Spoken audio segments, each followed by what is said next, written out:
Konnichiwa this Nino, a direct distributor of FS PH, a The Nature Art Organ, an airsoft enthusiast. So, eto na po ang part 3 ng Reverse Expansion Requiem na dapat natin na ilalathala natin sa segment na to. At eto na po, may part 3 na ipapaliwanag ko po sa inyo. Another part 3 sa part 4 episodes dito sa Reverse Expansion na to na ilalathala dito sa remake at sa Requiem ngayong taon na to na buwan ng September 2025. So, lahat ng ito ay panibagong info na naman binigay sa akin ng buti nating old friend, ayan si Dr. Tomo Ochillo ng Crazy Ones. Salamat sa kanya dahil nakakalap siya ng mga ganyang impormasyon para lamang magamit natin na ipantibang natin sa lahat ng mga uri ng mga maling gawain dito sa sanlibutan na to. So, bago natin simulan ang panibagong vlog, panibagong part 3 episode na to ay sponsored by Tambaloslos Instant Noodles. Kapag gutom ka na sa power, sabaw pa na, sapat na. Next, lason sa daga, pre-taste, try mo sa'yo, and sago ni Aling Bebang. Pag inom mo talagang maibibang ka na. Yan. Ngayon, start na po natin ang part 3 episode sa Reverse Expansion Requiem ngayon September na to. So, on the part 3 episode of Reverse Expansion Requiem, noted as Anatomy of a Manipulator. Bakit nga ba? So, pag sinabing may Anatomy of a Manipulator, halos lahat ng mga nandito, sabihin na lang natin, 60 to 40% ang mga nailathala ko sa mga previous vlogs ko sa remake. At sa expansion, about sa mga ganyang klaseng manipulator ng mamanipula ng kapwa. So, dapat natin paatandaan na pag-ingatan natin ang mga bagay na ito na talaga nakakasira sa harmonious relationship natin, pati na rin sa community na to, dito sa sanlibutan na to. So, ito pala ang chart na binigay sa atin ni Dr. Tomo Ochillo na about sa mga nakalista dito sa Anatomy of Manipulator. So, mabilisan lang iisa-isay natin. So, the rest dito, alam nyo na siguro ibig sabihin nito. So, isa dito, appears charming, expert at pathological lying and denying, which is natakan na natin yung mga previous vlogs sa remake. Then, self-obsessed, yung tipong may sakit na obsessive compulsive disorder ayon sa libro ng psychology. Sunod, use the silent treatment to get their way. Tapos, ignores your feelings, isolates you from others, they make you question yourself and your sanity, never accepts blame. Tapos, seeks our emotional and vulnerable people. Tapos, yun, guilt trips and gaslighting. Sakop din sa mga pagiging narcissistic na isang individual dyan. Na talakay ko rin dyan sa Ninyo's Reverse Remake. So, next is petty and passive-aggressive. Tapos, controlling, and last but not least, has fun and judges you. So, yun na yun. So itong 14 na to ay dapat natin pagkaingatan, pero don't worry mga kapatid. May another antidote na naman na binigay dito si Dr. Tomo Ochillo. Paano natin ma-identify lahat ng mga ganyang klaseng manipulator sa paligid natin, sa mundong ilalim na to, at kung saan pa. Ngayon,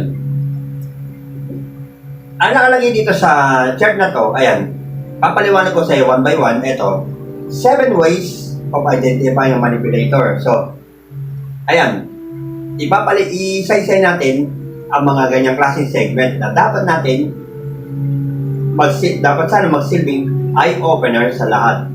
Eto, 7 ways of identifying a manipulator. Una, they are patient, calm, and know how to control their emotion. So, yun yung mga tipo na tao na kahit na maging kalmado, collected, kahit na magkaroon ng tinatawag natin magkapitpitan ng bumboles dyan or so on and so forth, talagang mag-ipepretend na talaga na ayaw talaga ipalata nila. Kunwari, mabait, pero ang totoo, meron silang mga tinatawag natin ulterior motives. So, yun ang dapat natin pag-ingatan sa mga yan. Next is, lying is like breathing to them. You can never trust them.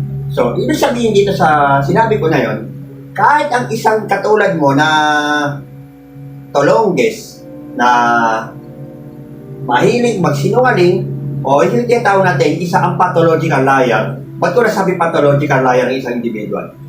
Kasi, lahat ng mga kasinungalingan, pinagpaniwalaan na kahit hindi totoo. So, yun yung ibig sabihin dyan. May matanda ka tayong kasabihan dyan. So, ito. Ang isang sinungaling, mapaggawa ng kasamaan, kaampi sa katiwalian, ay hindi na talaga dapat pagkatiwalaan. It doesn't matter kung magsabi pa ng totoo o kung ano mga alibis or sa una so maghabi ng mga kasinungalingan hanggang gusto nila. So, ang mga ganyang klaseng nilalang na to, ano kaya feeling mo na ikaw ay yung mukha mo na yan na na-up na viral, nampas ng TV, para na lahat ng mga taong nagdagan sa'yo dahil sa mga pinaggagawa mong mali sa awa mo. Oh my God! Tiger! Oh my God! Oh my God! Tiger! Tiger! Oh my God! My God! Oh my God! Yan. Yan, sa galit.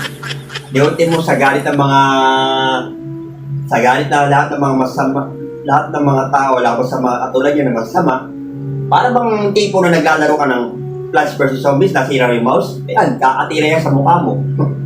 Dahil sasaan ka ng ikinabuti, mas maitim pa sa buto. So, huwag nating hayaan na magupo tayo ng mga tulongs na yung mga ganyan. Tapos, next is, they are very charismatic. They use promise, friendships, and love to attain the targets. O yun, yun sa mga tipo na yung tinatawag natin na pangakuwang ka ng mga magandang bagay. O baga, false hopes, false dreams, fake promises, deep fake, or ano, yung tinatawag natin kaplastikan. Kunwari mabait, pero pagkatalikod mo, ayun na yun. So, ibig sabihin, mga ngako, gagamitin pa kainipan, gagamitin natin mga bagay para lang ano, sa mga katulad nyo, na meron talagang vile purposes sa mga yan. Kaya, mag-ingat tayo sa mga katulad ng mga ganyan na individual. Tapos, so next is, they are the masters at observing and can read people like a book. So, ayun to. Akala siguro lahat ng mga manipulator na to, magagaling mag-obserba at magbasa na para bang libro? Pues, kung sila kaya, kami, kaya rin namin magbasa. Kahit lingwahe nyo, kaya namin salitain yan. Kung ikaw, sa tingin mo na manipulator ka, mag-aasta-asta ang mga tinatawag natin na sanggano, siga, butangero, so on and so forth. At dyan sa pagiging sa sobrang pamamanipula mo sa kapwa mo, sinisira mo lahat ng mga bagay o buhay ng isang individual na nananahimik na mamumuhay at gumagawa at nagtatrabaho ng patas.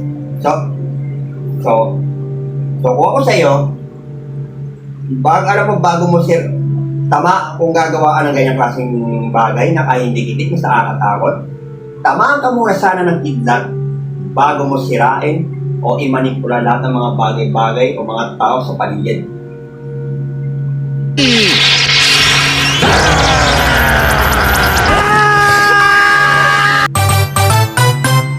Yan. Master pala kayo mag-observe. Ngayon, sa mga na-observe ko rin, ayan, especially na yan, sa mga may lihim na may galit sa akin, ang gagawin nila, mag-chat sila sa akin sa messenger, ng mga bagay na hindi maganda, na palibasa, hindi ko nababasa, pagtingin ko, ang ginagawa, binubura. Kasi takot ma-screenshot ang mga yan eh. Takot yan. Kasi kapag ko sa nakahuli, yari yan.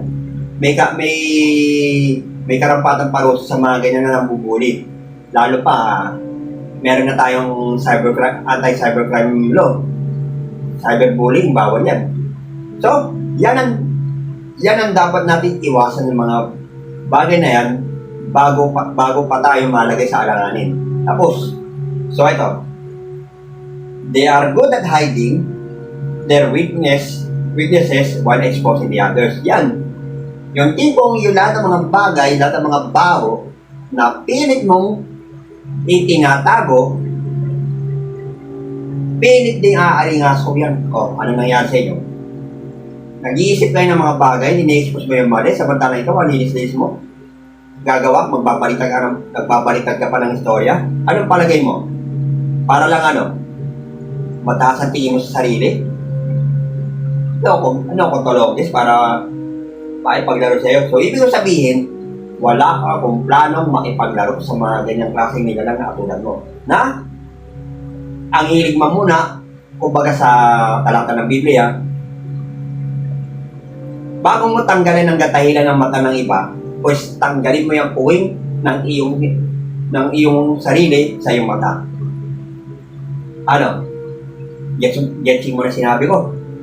So, hindi dapat gawin ang mga ganyang klaseng bagay dahil yung naninira ka habang takot ka masira pero ginagawa, naninira ka ng iba. Hindi ka pa naman tulongis eh. So, huwag natin ugalihin yung mga ganyang klaseng bagay. Tapos, next is, they have a great communication skills and are master persuaders. Ayan. Kagaya niyan, yung mga tipo ng mga marites at tourist natin na mahilig gumawa ng mga kwento, pero idadagdag, meron mabawas, tapos ang gagawin, magbabaliktad, magbibigay pa ng mga info, mali-mali pa. O, eto advice ko sa inyo sa mga mahilig gumawa ng ganyan. Alam mo, kung baga sa pagkain,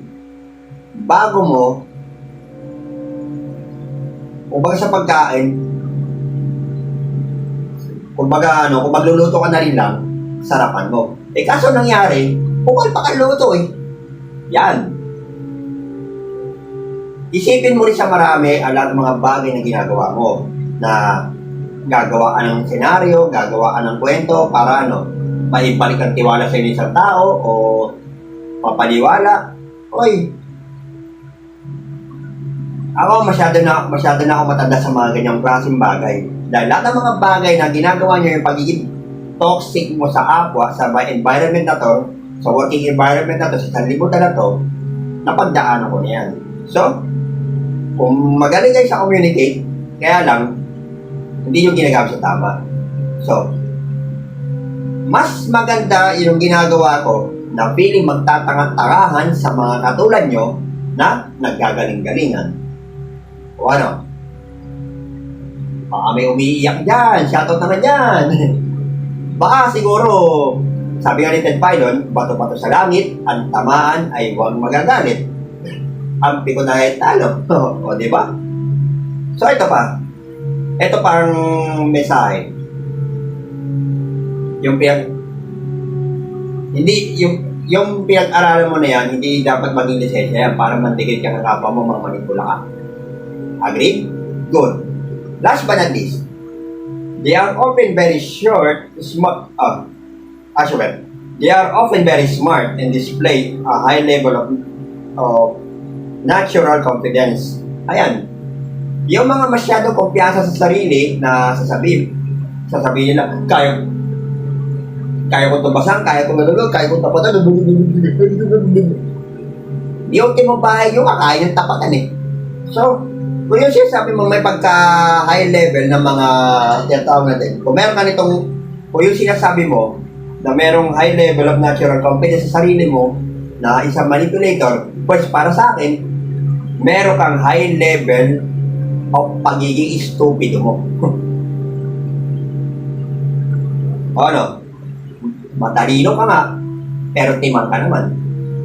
O, eto. Marunong nga, mangmang naman. Titulado, pero talentado. O, ano? Sana, sa lahat ng mga manipulators dito sa libutan na to na mahilig gumawa ng hindi maganda sa kapwa,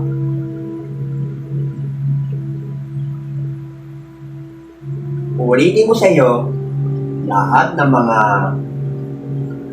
ginawa mo sa kapwa mo at sa iba, lahat ng mga maling ginawa mo, susulitin mo yan sa araw ng paghuhukom.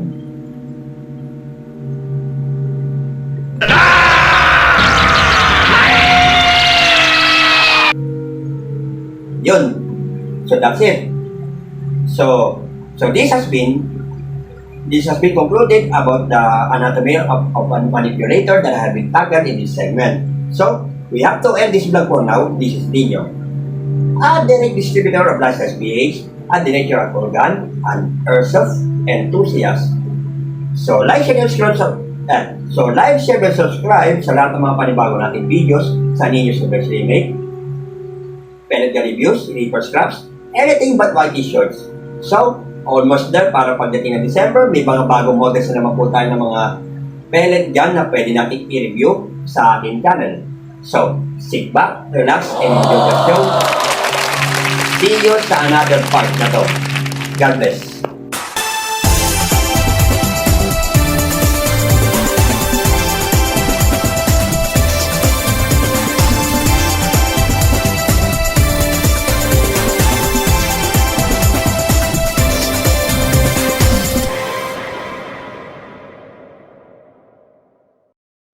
本日の動画は以上です。ヒューマンバグ大学では闇をテーマに様々な物語を展開していきます。他の動画もぜひ。